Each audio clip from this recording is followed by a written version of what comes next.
what I wish I would have known about Gilbert syndrome and chronic illness before I healed myself from chronic illness. And I'm going to be sharing my story about healing myself from chronic illness and Gilbert syndrome. This is my personal story. What worked for me may not work for other people. I'm not here to diagnose anyone.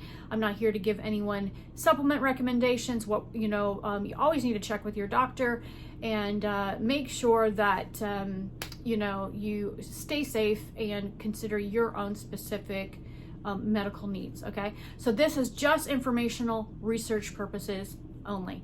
So let's dive in. So in 2003, I got tuberculosis from a parrot that I had bought, and I ended up in the ER, and they gave me 8 antibiotics by IV. Why 8? Because I have Gilbert syndrome, and they didn't know it. And I didn't know that it affected, your inability to have certain antibiotics. So, my body was getting toxic levels of these antibiotics and building up in my liver, because your liver is sluggish and it just can't handle that stuff. So they gave me 8 antibiotics. Inevitably, I had these toxic levels of antibiotics in my system, and it wiped out my gut biome. So that led me on a journey of 23 years of slow death. And my whole body filled up with systemic candida. I had all the autoimmune stuff. I had thyroid issues. My hair was falling out, lost my eyesight. Hair stopped growing. My normal hair was replaced with a different type of hair. I wear wigs. I probably always will be. Although right now my hair is regrowing. The old stuff is falling out. That weird hair that I got, it was like super fine. It is falling out and new hair is growing back. But again, I have worn wigs since this happened to me. Right around 2007 was when I got all of the hair loss, and I love my wigs. So I will probably continue to wear them because I love them.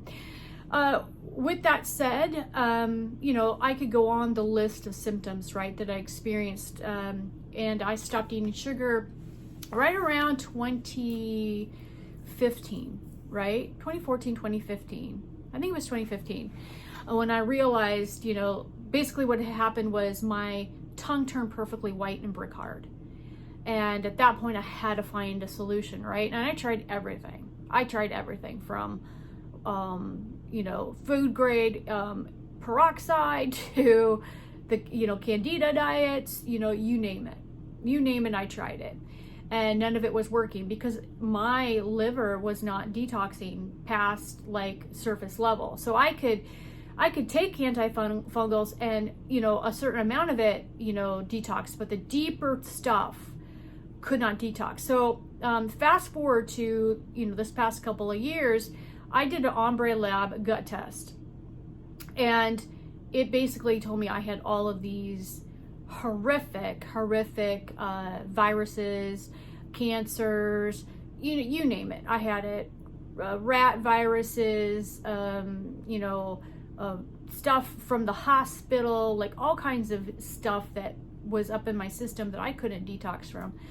Really crazy stuff, and all kinds of bacterias.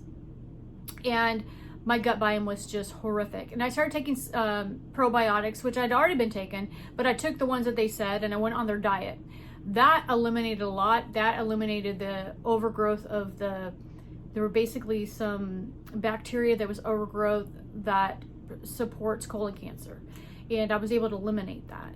And what was crazy is that I later found out that Gilbert syndrome actually was likely causing those cancer cells not to mutate, and that's what kept me from getting those. And it also it's like kind of acts as a antioxidant keeps antioxidants into your system, so it fights against all these things. So I think when the doctors last year told me that they didn't know why I was alive, and that's likely why I was alive, because I have Gilbert syndrome. But there are negatives about Gilbert syndrome as well. While it kept me alive, it also didn't allow me to detox because it needed more support. Now I take supplements to support my liver so that my body can actually do those things. It also doesn't process hormones differently. And even as a woman, like I'm in my 50s, I look a lot younger. It keeps you younger.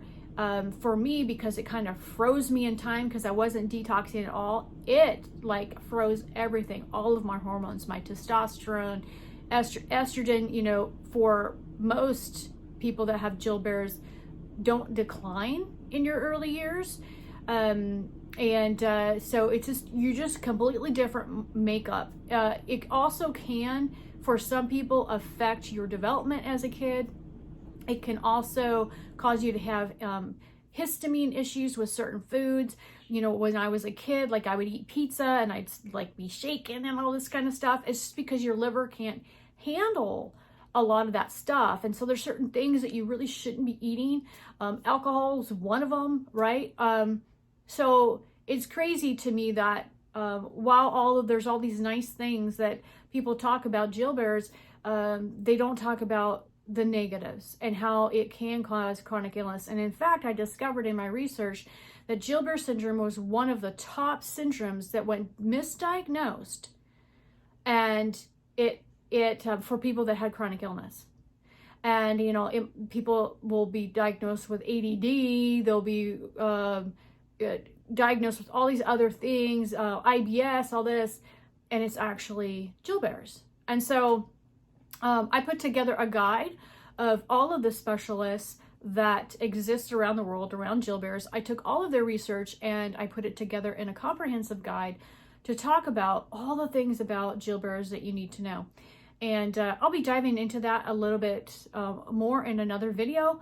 But I wanted to kind of share a little bit about what I had and what my root issue was, because it might actually help somebody out there that might have Gilbert's, and if you're dealing with chronic illness, it might be something that you might want to look into.